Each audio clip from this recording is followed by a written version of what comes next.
दोस्तों, बहुजन समाज से जुड़ी हर छोटी बड़ी जानकारी के लिए आप अपने बहुजन एवं जनहित मीडिया चैनल को सब्सक्राइब जरूर करें। नमो बुधाय।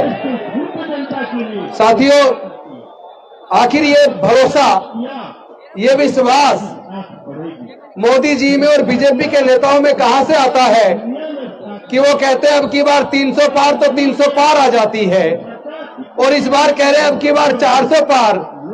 तो ये कहने का भरोसा उनमें आता कहां से है?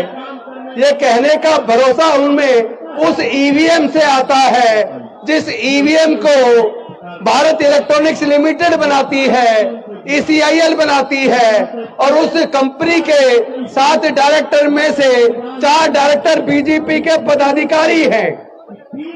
जो बीजेपी के 4 पदाधिकारी उस कंपनी के 7 में से 4 डायरेक्टर हैं।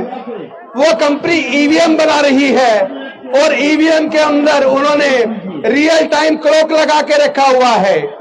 और ये जो 4 टेक्निकल एक्सपर्ट कमेटी के सदस्य हैं, जो IIT के प्रोफेसर्स हैं, वो लोग जो इस सॉफ्टवेयर को बनाते हैं, जो माइक्रो कंट्रोलर चिप जिसके अंदर ये सॉफ्टवेयर की सारी सिस्टम लगाया जाता है, उसी के अंदर प्रोग्रामिंग करते वक्त ये प्रोग्राम फिक्स कर दिया जाता है कि फलानी तारीख को फला टाइम से फला टाइम के बीच जितनी भी वोट पड़ेंगी उसका 60% वोट वो बीजेपी को चला जाएगा। तो फिर आप जितनी मर्जी वोट बीजेपी को हराने के लिए देते रहिए। अगर वो कह रहे हैं अब की बार 400 पार, तो आपकी वोट की चोरी करके वो 400 पार चला जाएगा। लेकिन इस बार भारत के लोग, डॉक्टर बाबा साहब अम्बेडकर को मानने वाले लोग, डॉक्टर बाबा साहब अम्बेडकर की कुर्बानी को बेकार नहीं जाने देंगे, क्योंकि ये वोट का अधिकार इतने आसानी से नहीं मिला है। जब इस संविधान सभा के अंदर इस बात पे चर्चा शुरू हुई, अंग्रेज जानने वाले हैं, हमें अपनी सरकार चुननी है, वोट का अधिकार किसको मिलना चाहिए, तो संविधान सभा के ज्यादातर सदस्य वोट का अधिकार केवल ग्रेजुएट को, इनकम टैक्स पेई को और बड़े बड़े जमींदारों को देना चाहते थे। लेकिन डॉक्टर बाबा साहब अम्बेडकर जी ने सोचा, इस मनुस्मृति की वजह से जो धार्मिक बंदिश थी, हमारे लोगों को पढ़ने का अधिकार नहीं था, तो हमारे लोग ग्रेजुएट नहीं बन पाए। हमारे लोगों को व्यापार करने का अधिकार नहीं था, तो हमारे लोग व्यापारी नहीं बन पाए, तो इनकम टैक्स पेई भी नहीं बन पाए। हमारे लोगों को संपत्ति का अधिकार नहीं था, तो हमारे लोग जमींदार भी नहीं बन पाए। इसका मतलब ये लोग भारत के दलित, पिछड़े, आदिवासी को और महिलाओं को ये वोट का अधिकार नहीं देना चाहते।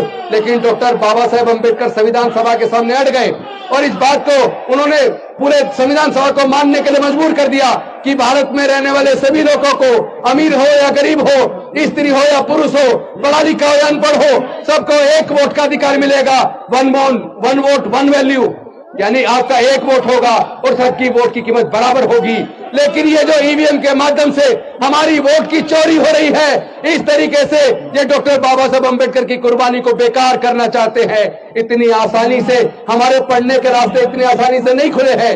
ये जो नौकरी का रास्ता मिला, तरक्की का रास्ता खोला, ये इतनी आसानी से नहीं हुआ। इसको दिलाने के लिए डॉक्टर बाबा साहब अम्बेडकर जी ने अपने 5 में से 4 बच्चे गंवा दिए, अपनी जवान पत्नी माता रमाबाई को गंवा दिया। तो हमारा सब कुछ इन्होंने जो लूटा है, ये अब चूंकि बाबा साहब ने जो रास्ता खोला था, इन्होंने शिक्षा को महंगा करके वो रास्ता बंद कर दिया और सब कुछ प्राइवेटाइज करके नौकरी का रास्ता बंद कर दिया, ठेकेदारी पर फैला दी, और अब ईवीएम के माध्यम से हमारी वोट की ये चोरी करते हैं। मैं वामन मिश्राम जी का धन्यवाद करता हूं।